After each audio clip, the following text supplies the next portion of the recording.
In Sweden, a woman has died after what police believe may be the latest in a series of explosions linked to a gang war. It happened in the residential area in Fullerö, north of the city of Uppsala. Investigators say the 25-year-old victim was a neighbour of the targeted premises and had no criminal links. In 1927, Herbert Asbury published The Gangs of New York, a non-fictional book detailing the history of several gangs active in the New York area from the late 19th century to the early 20th century. Martin Scorsese made a film out of that, but the film is mostly fiction. Many of the gangs were Irish, but there were also nativist anti-Irish gangs, Dutch gangs, and Jewish gangs. There were also a few Italians, but Asbury's book is mostly about an earlier period, before the Italians basically took control of organized crime during the Prohibition era. Many gangs had funny names, such as the Dead Rabbits, the Pug Uglies, the Gashouse Gang, the Daybreak Boys. There was also the Mandelbaum Gang, led by Federica Mandelbaum, which had the interesting and unusual characteristic of consisting of only female criminals, pickpockets, con artists, and shoplifters, mostly of Jewish and Irish origin.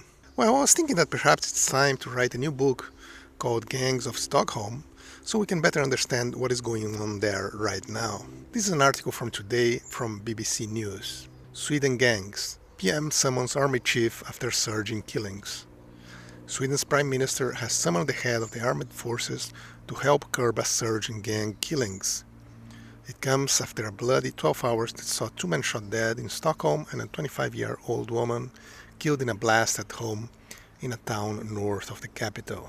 We will hunt the gangs down and we will defeat them, PM Ulf Kristersson promised in a rare televised address. The article mentions something about immigration at the bottom, but they are not very clear about it. Who are those gangs? Are they Vikings? Is it Olaf versus Harald? Well, digging a bit more in other sources, we find that one of the main gangs is the so-called Foxtrot Network, which is led by some guy called Majid, also known as the Kurdish Fox. The media calls him Swedish because he was born in Sweden, and sometimes they call him Turkish because he appears to be now living in Turkey, but both his parents are Iraqi Kurds. Then you have the Varbi Network, led by a Moroccan guy, the Nazar Liga, which is Albanian, the Falangen, which seems to be a Bosniak gang, the Black Cobra, which is Iraqi, the Werewolf Legion, formed by Africans and South Americans, and then there are some motorcycle gangs such as the Bandidos or the Brotherhood, which seems to be mostly of ethnic Swedes. And then you have also the Chosen Ones, which, despite the name, according to Wikipedia, is a multicultural crime organization led by a Gambian. As they say, diversity is our strength.